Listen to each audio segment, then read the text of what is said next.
I proposed in the middle of the war. The alien queen smiled. Yes, I accept, said the human. The sky was on fire again. Explosions rippled across the night, like thunder rolling through glass. Crimson flares streaked above, silent before turning into eruptions of light and fury. Behind the collapsed ridge, I crouched with my pulse rifled tight to my chest. Dirt smeared across my skin. Blood dried under my fingernails. All around me, the war roared on like it always had, loud, senseless, eternal. But then she appeared again, walking through smoke like a spirit made of steel and starlight. Queen Saelari of the Varuun, silver-skinned, dark-eyed, her long braids coiled like threads of night around her armored shoulders. Where she stepped, soldiers, human and Varuun alike, paused. Even the war seemed pulling a breath, if only for a moment. I thought I told you not to come back here, she said, her voice low, unshaken. And miss our date? I smiled grimly, rising to my feet. My legs ached, my side still wrapped from the last firefight. Besides, I brought something this time. She raised a brow. I sincerely hope it's not another explosive. Not that kind. Her eyes narrowed in confusion. I pulled a small object from my side pouch. It had once been a ring. Before war made me melt down alien alloys, steal gemstones from shattered officer pins, and hammer it all together in a supply crate under enemy fire. I knelt. She blinked. You can't be serious, she whispered. I am. Maybe I should have waited for peace. Maybe I should have done this on a clean planet, under blue skies, with no threat of death hovering above us. But I don't want to wait anymore.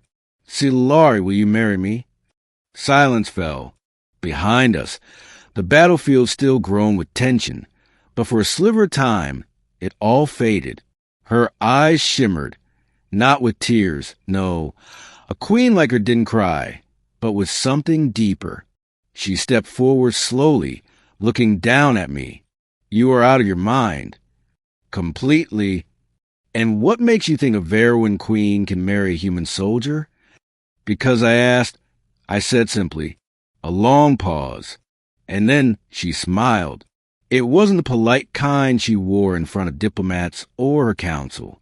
It was a rare one. The one she saved for secret moments, when the galaxy forgot who she was. Yes, she said. I exhaled as if I'd been holding my breath since the first shot of the war. I accept, she continued. But if you die before the ceremony, I will kill you myself. Our love hadn't been planned. I met her on the second month of the siege, on Airlift 4. She wasn't in royal garb, not even in full armor, just a commanding officer trying to negotiate with the Terran forces to avoid bloodshed. She stepped into our tent with fire in her voice, and I, the ranking human tactician, stepped forward to argue. We argued for days. I hated her composure. She hated my sarcasm. But slowly, between battlefield reports and long nights drawing up ceasefires, something shifted. I noticed the weariness in her eyes, the loneliness she hid behind formality. She noticed my stubbornness came from a place of grief, not pride. By the end of the airlift negotiations, she had saved my life twice, and I had talked her into laughter once. We didn't kiss then. We didn't even touch. But we started writing letters, encrypted messages sent through unreliable channels, secret conversations in corridors, brief touches during treaty signings. Over time, affection grew in the cracks of war. And when the war reignited, we were thrown onto opposite sides again. But that didn't stop me from finding her, from risking everything to see her once in a while, just to remember there was still something beautiful in this ugly galaxy. Our engagement was no secret for long. A Varuun emissary caught word of the proposal. A human soldier reported seeing the queen and I together. Soon both factions knew. Many were outraged. Some called me a traitor. Some called her unfit to rule. And yet something unexpected happened. The soldiers, the ones bleeding and dying and burning every day, started to whisper, if the Queen can love a human, maybe this war really can end. If they can see each other as equals, what are we even fighting for? A single union between two enemies sparked questions louder than any political speech. Of course, not everyone agreed. Assassins came for me twice. One got close, too close. I woke up in the infirmary to Saelari's voice, low and shaken. Her hand was wrapped around mine, tighter than ever before. You're not allowed to die, she whispered. Not before I make you wear something ridiculous and swear loyalty before our gods and yours. I chuckled through the pain. That's one way to say I love you. She didn't smile that time, just pressed her forehead to mine. I love you, she said quietly, and I'm done hiding it. Plans changed fast after that. Our marriage wouldn't be some quiet affair. It would be public, raw, defiant, symbolic.